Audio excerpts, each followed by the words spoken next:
बिस्मिल्लाहिर्रहमानिर्रहीम, अस्सलाम वालेकुम। माय नेम इज़ सफ़र एहसान and this is your channel physics का सफ़र। आज हम कर रहे हैं मैकेनिक्स का चैप्टर नंबर 5 ग्रेविटेशन का लास्ट टॉपिक है, जिसमें हम डिस्कस करेंगे कि ये ग्रेविटेशनल पोटेंशियल एनर्जी क्या होती है, उसके बाद इन्वर्स स्क्वायर लॉ क्या होता है, inverse square law in term of gravitational absolute gravitational potential energy वो क्या होता है, बाइंडिंग एनर्जी ऑफ 3 पार्टिकल्स वो कैसे हम कैलकुलेट करते हैं। ये सारी चीज़ें इंशाल्लाह आज के लेक्चर में हम डिस्कस करेंगे। तो सबसे पहले देखते हैं कि ये ग्रेविटेशनल पोटेंशियल एनर्जी क्या है। वैसे तो पहले बहुत दफ़ा ये आप डिस्कस या पढ़ के आ चुके होंगे कि the product of weight of a body and its height from some reference level is called gravitational potential energy, जिसका फार्मूला क्या होता है mgh। कि अगर किसी बॉडी की जो हमारे पास एनर्जी होती है हाइट की वजह से या पोजीशन की वजह से, उसको हम क्या कहते हैं, उसकी ग्रेविटेशनल पोटेंशियल एनर्जी हम कहते हैं। ठीक है, जैसे मान लें हमारे पास ये बंदा इधर है, ठीक है, अब अर्थ के रिस्पेक्ट से इसकी जो पोटेंशियल एनर्जी है वो ज़ीरो है, ठीक है, अगर अर्थ के ऊपर खड़ा हुआ है। लेकिन अगर अर्थ से किसी हाइट पर इस पहाड़ी के ऊपर चढ़कर इधर जाता है तो इतनी हाइट के ऊपर गया है। अब इस हाइट की वजह से इसके पास एक एनर्जी आ गई है जिसको हम कहते हैं ग्रेविटेशनल पोटेंशियल एनर्जी। ओके हो गया। तो वो क्या होता है, पोटेंशियल एनर्जी हमारे पास प्रोडक्ट होता है वेट ऑफ द बॉडी जो कि mg होता है और हाइट का, तो mgh ये क्या होती है, ग्रेविटेशनल पोटेंशियल एनर्जी। हाइट बढ़ेगी तो ग्रेविटेशनल पोटेंशियल एनर्जी भी बढ़ेगी। m और g तो क्या है, कांस्टेंट है। इसमें याद रखें जो वैल्यू ऑफ ग्रेविटेशनल फील्ड है वो कांस्टेंट होती है, g की वैल्यू कांस्टेंट होती है। नेक्स्ट हमारे पास आता है इन्वर्स स्क्वायर लॉ। अच्छा, इन्वर्स स्क्वायर लॉ क्या है कि आपको पता है जब हम दो पार्टिकल्स की बात करते हैं, दो पार्टिकल्स की बात अगर हम करें तो आपने फार्मूला पढ़ा हुआ है F is equal to G m1 m2 by are का स्क्वायर, और कूलम्स लॉ की बात करें तो F इज़ इक्वल टू के q1 q2 बाई आर का स्क्वायर। अब ये दोनों क्या है, इन्वर्स स्क्वायर लॉ फॉलो कर रहे हैं। किस तरह से, देखो अगर हमारे पास दो पार्टिकल है, इसका मैस m है और दूसरा पार्टिकल है इसका भी मैस m है। अब इनके दरमियान जाहिर सी बात है ग्रेविटेशनल फोर्स होगी। अब इनके दरमियान डिस्टेंस क्या है, r है। अब अगर हम इन दोनों के दरमियान डिस्टेंस को ज़्यादा कर दें तो इनके दरमियान जो ग्रेविटेशन फोर्स है वो क्या हो जाएगी, वो कम हो जाएगी, वो क्या हो जाएगी, कम हो जाएगी। और किस लॉ को फॉलो करें, इन्वर्स स्क्वायर लॉ को फॉलो कर रहे हैं। मतलब अगर हम डिस्टेंस डबल करेंगे तो फोर्स 4 गुना कम हो जाएगी, अगर डिस्टेंस ट्रिपल करेंगे तो फोर्स 9 टाइम्स कम हो जाएगी। इन्वर्स स्क्वायर लॉ को फॉलो कर रहे हैं। इसी तरह कूलम्स लॉ में भी इसी तरह होता है। अगर दो पॉजिटिव चार्जेस हैं, r डिस्टेंस पे पड़े हुए हैं, अगर उन दो पॉजिटिव चार्जेस के दरमियान डिस्टेंस को डबल कर दें तो उनके दरमियान जो कूलम्स फोर्स है वो 4 गुना कम हो जाएगी। डिस्टेंस डबल करने से फोर्स कम होती है, क्या, चाहे वो ग्रेविटेशनल फोर्स हो चाहे वो कूलम्स फोर्स हो। और ग्रेविटेशनल फोर्स सिर्फ अट्रैक्टिव होती है, कूलम फोर्स अट्रैक्टिव भी हो सकती है, रिपल्सिव भी हो सकती है। तो इस चीज़ को हम कहते हैं इन्वर्स स्क्वायर लॉ के। पार्टिकल्स के दरमियान डिस्टेंस को ज़्यादा करेंगे तो force inverse of square of distance के अकॉर्डिंग जो है वो कम हो जाएगी। ठीक हो गया। तो यहाँ पर देखो the magnitude of force, the magnitude of force of attraction और रिपल्शन, फोर्स चाहे अट्रैक्शन हो चाहे रिपल्सिव हो, between two particles is inversely proportional to square of distance. Inversely proportion होगी स्क्वायर ऑफ डिस्टेंस के, between them is called inverse square law. इसी को हम कहते हैं इन्वर्स स्क्वायर लॉ। ठीक है, फोर्स इन्वर्स ऑफ स्क्वायर के अकॉर्डिंग कम होगी, स्क्वायर ऑफ डिस्टेंस। ठीक है, inverse of square of distance. अब यहाँ पर देखो हमने लिखे mf इन्वर्सली प्रोपोर्शन है r स्क्वायर के, यही हमारे पास क्या है, इन्वर्स स्क्वायर लॉ है। अब डायरेक्टली प्रोपोर्शन का साइन ख़त्म अगर हम करेंगे तो इज इक्वल टू का साइन आएगा और एक कांस्टेंट आएगा। तो f is equal to constant क्या है, c डिवाइडेड बाय r का स्क्वायर। अब यहाँ पर ये हमारे पास है इन्वर्स स्क्वायर लॉ जिसमें c क्या है, कांस्टेंट है। ठीक है, अगर हम ग्रेविटेशन फोर्स की बात करें, ग्रेविटेशन फोर्स की बात करें तो F is equal to minus G M M by are का स्क्वायर। अब यहाँ पर देखें ये जो हमारे पास है ये टर्म क्या है, क्या g हमारे पास कांस्टेंट है, कांस्टेंट है, मैस ऑफ अर्थ कांस्टेंट है, जो मैस ऑफ बॉडी है वो भी क्या है, कांस्टेंट है। तो ये तीनों क्या है, कांस्टेंट है। तो फिर हम लिख सकते हैं कि c is equal to minus g capital M small m। तो वही नहीं बना F is equal to c by are का square, where c is equal to minus G M m और आगे नीचे आर स्क्वायर उसी तरह।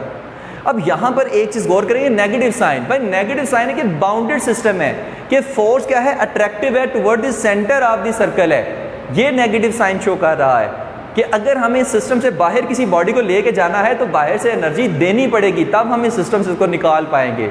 ठीक है, तो नेगेटिव साइन ये शो कर रहा है कि ये बाउंडेड सिस्टम होता है, कि जहाँ भी फोर्स ऑफ अट्रैक्टिव फोर्सेज होंगे, भाई नहीं जाने दूंगा बाहर, नहीं जाने दूंगा बाहर। तो अगर आपने किसी ऑब्जेक्ट को इस फोर्स के असर से बाहर भेजना है तो एनर्जी देनी पड़ेगी बाहर से। ठीक है, तो बाउंडेड सिस्टम है, इस वजह से नेगेटिव का साइन। अच्छा, in term of potential energy, potential energy का फार्मूला आप पढ़ चुके हैं, F is equal to minus D U by D R, absolute gravitational potential energy के टर्म में। उसमें आपने फार्मूला क्या पढ़ा था, U is equal to minus G M M by R. U is equal to minus G M M by R, ये तो हमारे पास है formula absolute gravitational potential energy का, लेकिन यहाँ पर तो हम लिख रहे हैं F is equal to minus D U by D R. तो अगर यहाँ पर एक आर को नीचे मल्टीप्लाई करा दिया जाए तो क्या मैं लिख सकता हूँ U बाई आर, लिख सकते हैं ना। तो वो क्या बनेगी, वो फोर्स है, क्योंकि फोर्स का फार्मूला देखो क्या है, minus G M M by R square, और उसका क्या है minus G M M by R. वहाँ पर आर आ रहा है, यहाँ पर आर स्क्वेयर आ रहा है। तो अगर हम आर के रिस्पेक्ट से डेरिवेट कर दें इसको, तो फिर हमारे पास वही फोर्स बन जाता है। ठीक है, ग्रेविटेशनल फोर्स। तो यह F is equal to minus D U by D R, क्योंकि यहाँ पर आर है, यहाँ पर आर स्क्वेयर है। तो क्या होगा, कंपेयरिंग इक्वेशन 1 एंड 2, ये हमारे पास इक्वेशन 2 है, ये हमारे पास इक्वेशन 1 है, इन दोनों को कंपेयर करेंगे तो minus D U by D R is equal to C by are का स्क्वेयर, क्योंकि हम इनवर्स स्क्वेयर लॉ देख रहे हैं in term of gravitational potential, absolute gravitational potential energy के टर्म में। डी यू को और नेगेटिव साइन का शो कर रहा है कि हमारे पास किस ऑब्जेक्ट के पास कितनी एनर्जी की कमी है अर्थ ग्रेविटेशनल फील्ड से बाहर जाने के लिए। ठीक हो गया, बाहर लोग आगे जाके इसका डिस्कस करते हैं। देखो minus D U by D are, ये सारे ये जो फार्मूला है ना, ये हम कंप्लीट डिटेल के साथ एब्सोल्यूट ग्रेविटेशनल पोटेंशियल एनर्जी में डिस्कस करके आ चुके हैं। तकरीबन 40 मिनट्स की वो वीडियो, वो लाजमी आप जाकर देखें। तो minus D U by D R is equal to C by are का स्क्वायर, डी यू इधर ही रहने दें, डी आर को उठाकर उधर ले जाएं, तो D U is equal to R square को क्या मैं ऊपर जाके आर की पावर -2 लिख सकता हूँ, लिख सकता हूँ। तो सी आर -2 बन जाएगा और डी आर इधर आके मल्टीप्लाई होके ये टर्म आ जाएगी। ओके, दोनों साइड को इंटीग्रेट करेंगे, इसको भी इंटीग्रेट करो, इसको भी इंटीग्रेट करो, ये इसका इंटीग्रेशन u आ जाएगा। और यहाँ पर देखो c उसी तरह r-2 का इंटीग्रल खोलेंगे तो क्या आएगा, 1 बाय r आएगा। ठीक है, क्यों, -2 + 1 r-1 डिवाइडेड बाई -2 + 1 -1, तो r-1 डिवाइडेड बाई -1 आएगा, माइनस माइनस से काट जाएगा तो r की पावर -1 बच जाएगा, जिसको हम 1 बाय r लिख सकते हैं। तो c by r plus k आ जाएगा। k क्या है, इंटीग्रेशन कांस्टेंट है। अच्छा, यहाँ पर अगर हम एक कंडीशन अप्लाई करें r is equal to infinity, कि अगर हमें किसी ऑब्जेक्ट को अर्थ ग्रेविटेशन फील्ड से बाहर भेजना है तो फिर इनफाइनाइट डिस्टेंस पे भेजना पड़ेगा। ठीक है, जहाँ पर हम कहते हैं ग्रेविटेशन फील्ड की वैल्यू 0 है, वहाँ पर जो एब्सोल्यूट ग्रेविटेशन पोटेंशियल एनर्जी की वैल्यू वो भी 0 होगी। तो अगर हमारे पास r भी 0 हो जाए तो फिर हमारे पास आंसर, और जो हमारे पास है u क्या है, u भी 0 है, r इन्फिनिटी है, r क्या है, इन्फिनिटी है, u क्या है, 0 है। तो c बाई इन्फिनिटी क्या होगा, 0, u पहले ही 0 है, तो k इज इक्वल टू क्या आएगा, 0 आएगा। तो फिर हमारे पास है जो u है वो किसके इक्वल बचेगा, c बाय r के इक्वल, क्योंकि k हमारे पास क्या है इस टर्म में 0। तो k की वैल्यू 0 इस इक्वेशन में पुट करेंगे तो u is equal to c by r, और c की वैल्यू कितनी थी, -gmm, उसको हमने कांस्टेंट का नाम दिया था। तो u is equal to -gmm by r। तो inverse square law in term of absolute gravitational potential energy हमारे पास निकल आया। ठीक है, लास्ट काम करना है बाइंडिंग एनर्जी ऑफ ये जो हमारे पास 3 पार्टिकल्स हैं। देखो बाइंडिंग एनर्जी क्या होती है कि अगर हमारे पास ना न्यूक्लियस है और न्यूक्लियस में 2 प्रोटॉन और 2 न्यूट्रॉन है, अब मिलके ये न्यूक्लियस बना रहे हैं। अब अगर मैं न्यूक्लियस को ब्रेक करना चाहता हूँ तो मुझे बाहर से एनर्जी देनी पड़ेगी। जब बाहर से एनर्जी देनी पड़ेगी तो ये जो प्रोटॉन है ये इंडिविजुअल प्रोटॉन और न्यूट्रॉन में स्प्लिट हो जाएंगे, मतलब आपस में सेपरेट हो जाएंगे, न्यूक्लियस टूट जाएगा। तो ये जो एनर्जी हम बाहर से दे रहे हैं इन न्यूक्लियॉन को सेपरेट करने के लिए, न्यूक्लियस को तोड़ने के लिए, इस एनर्जी को हम कहते हैं बाइंडिंग एनर्जी। सेम इसी तरह ये कोई 3 पार्टिकल है, इसका मैस m1 है, m2 है, m1 है, m2 है, इसका मैस m3 है। ये हमारे पास आपस में जुड़े हुए हैं, इनके दरमियान ग्रेविटेशनल फोर्स एक्ट कर रही है। इनके दरमियान क्या एक्ट कर रही है? ग्रेविटेशनल फोर्स एक्ट कर रही है, क्योंकि वो 2 मैसेज के दरमियान में एक्ट करती है। तो ये आपस में एक एनर्जी के साथ जुड़े हुए हैं। मुझे इनको सेपरेट करना है तो मुझे बाहर से एनर्जी देनी पड़ेगी। तो जो वो बाहर से एनर्जी देनी पड़ेगी उसी को हम कहते हैं बाइंडिंग एनर्जी, इनको सेपरेट करने के लिए। तो m1 और m2 के दरमियान डिस्टेंस कितना है? r12। m1 और m3 के दरमियान कितना है? r13। m2 और m3 के दरमियान कितना है? r23। ठीक है। अब जाहिर सी बात है, अगर मुझे m1 और m2 को सेपरेट करना है तो मुझे बाहर से एनर्जी देनी पड़ेगी। कितनी एनर्जी देनी पड़ेगी वो एब्सोल्यूट ग्रेविटेशन टेंशन एनर्जी से पता चलेगा। तो U12 is equal to minus G m1 m2 by r। देखो ये फार्मूला था ना एब्सोल्यूट ग्रेविटेशन टेंशन एनर्जी का, यहाँ पर m1 रख दिया, m2 रख दिया और r12, यानी कि मैं बात कर रहा हूँ इस मैस और इस मैस की।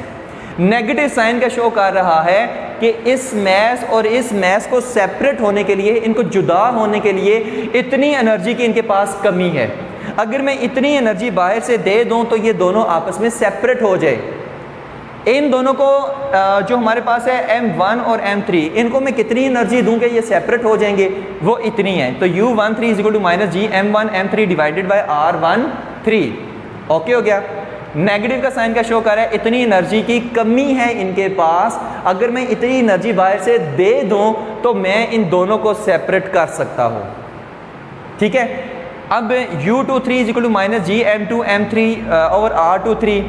m2 और m3 के दरमियान इतनी एनर्जी की कमी है। अगर मैं इतनी एनर्जी बाहर से दे दूं तो मैं इनको आपस में सेपरेट कर सकता हूं। ठीक है। अब मुझे बताओ टोटल एनर्जी मैं इनको कितनी दूं कि ये तीनों आपस में सेपरेट हो जाए? टोटल एनर्जी मैं इनको कितनी दूं कि ये तीनों आपस में सेपरेट हो जाए? वही तो बाइंडिंग एनर्जी होगी। तो वो हमारे पास कितनी होगी? इन सबको प्लस कर दो। तो जब हम प्लस करेंगे तो नेगेटिव बाहर आ जाएगा, अंदर क्या आएगा? G m1 m2 by r12, G m1 m3 by r13, G m2 m3 by r23। तो ये हमारे पास टोटल एनर्जी है इज, और नेगेटिव साइन का शो कर रहा है कि इतनी एनर्जी की कमी है इन तीनों को सेपरेट होने के लिए। अगर मैं इतनी एनर्जी बाहर से दे दूं तो ये आपस में सेपरेट हो जाएंगे, और वही एनर्जी क्या होगी? Binding energy. तो ये क्या है? नेगेटिव। मान लें इस सारे को प्लस करें ना तो आंसर 10 आता है। आंसर कितना आता है? 10 आता है। Just example. तो U इज इक्वल टू क्या होगा? -10। -10 का मतलब है कि बाहर से अगर मैं इसको 10 एनर्जी दे दूं तो फिर हमारे पास ये आपस में सेपरेट हो जाएंगे। इसका मतलब है कि अगर -10 है, अगर मैं बाहर से +10 दे दूं तो ये आपस में क्या हो जाएंगे? सेपरेट हो जाएंगे। देखो 10 की कमी है ना, -10 का मतलब है 10 की कमी है। तो अगर मैं बाहर से +10 दे दूं तो फिर हमारे पास क्या हो जाएगा? फिर ये आपस में सेपरेट हो जाएंगे। फिर आपस में क्या हो जाएंगे? ये सेपरेट हो जाएंगे। तो अब U is equal to plus G m1 m2 by r12, G m1 m3 by r12 plus G m2 m3 by r23। अब ये वो एनर्जी है प्लस में जो मैं बाहर से इनको दूंगा तो ये सेपरेट हो जाएंगे, और ये बाइंडिंग एनर्जी है। ये बाइंडिंग एनर्जी आप 3 पार्टिकल्स है कि अगर इतनी एनर्जी में दूंगा तो ये सेपरेट हो जाएंगे। ये वाली एनर्जी कौन सी है कि इतनी एनर्जी की कमी है। ये एनर्जी कौन सी है कि इतनी एनर्जी मैं इनको अगर दे दूं तो ये सेपरेट हो जाएंगे। ठीक हो गया। ये कमी है, अगर इतनी मैं प्लस में दे दूं तो वो कमी पूरी होगी, तो ये आपस में क्या हो जाएंगे? सेपरेट। तो ये इनके पास है binding energy of 3 particle system की। ठीक हो गया। तो ये चीज़ इसमें याद रखनी है। तो अगर कोई स्क्रीनशॉट लेना चाहता है तो ले सकता है, वैसे तो ये बुक पे चीज़ें लिखी होती हैं। तो ये था हमारा आज का लेक्चर। होप सो ये सारी चीज़ें आपको समझ आ गई होंगी। Thank you very much. अल्लाह हाफिज़।